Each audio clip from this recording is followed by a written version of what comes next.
Bonjour à tous, merci de regarder cette vidéo. Cette année, j'ai la chance d'être l'ambassadrice de la Nuit des 10.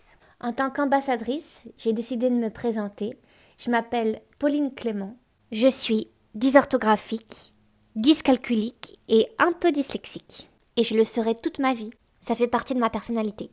En résumé, j'ai galéré à l'école. J'ai été orientée au collège dans une école de mécanique pour apprendre le bois et la menuiserie. Puis j'ai changé de voie, je suis allée en CAP d'esthétique et j'ai rechangé de voie à nouveau pour aller dans une école de théâtre. Et c'est là que j'ai trouvé la chose que je voulais faire dans la vie. Bien sûr, tout ça, c'est un gros résumé sur des années qui finit bien.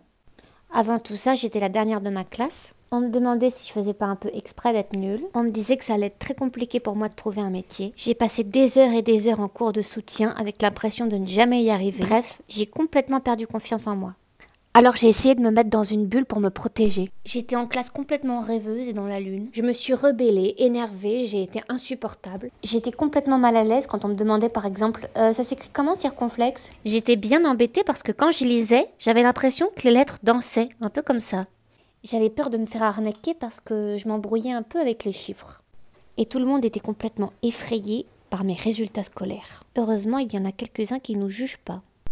Bref, j'étais pas très heureuse à l'école. Et puis, comme tout le monde, j'ai grandi. Et à 18 ans, vous devinerez jamais ce que j'ai décidé de faire. J'ai décidé de continuer à aller à l'école. Mais dans une école d'art dramatique. Je vous en ai parlé au début de la vidéo. Et tout d'un coup, quelque chose s'est éclairé. J'ai décidé de m'assumer.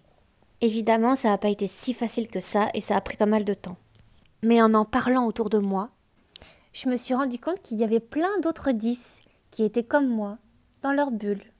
Qu'on n'était pas du tout moins intelligent que les autres, mais qu'on était différents. Et puis d'ailleurs, 10 ou pas 10, on est tous différents.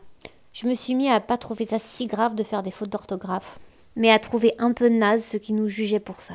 J'ai parfois aussi demandé à des amis à moi s'ils pouvaient me corriger mes fautes, ou alors je me suis servi de la dictée vocale, ou encore j'ai juste prévenu que j'étais dyslexique. Je me suis éloignée, si possible, de tous ceux qui ne voulaient pas comprendre et qui semblaient un peu snob. J'ai demandé à mon cerveau, comme par magie, d'oublier les profs qui nous humiliaient et de me souvenir des profs qui nous aidaient. Ah, et aussi, j'ai fini par être très fière d'être 10.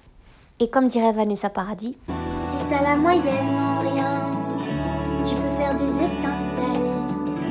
Dis-le-toi, dis-toi le bien, la vie c'est comme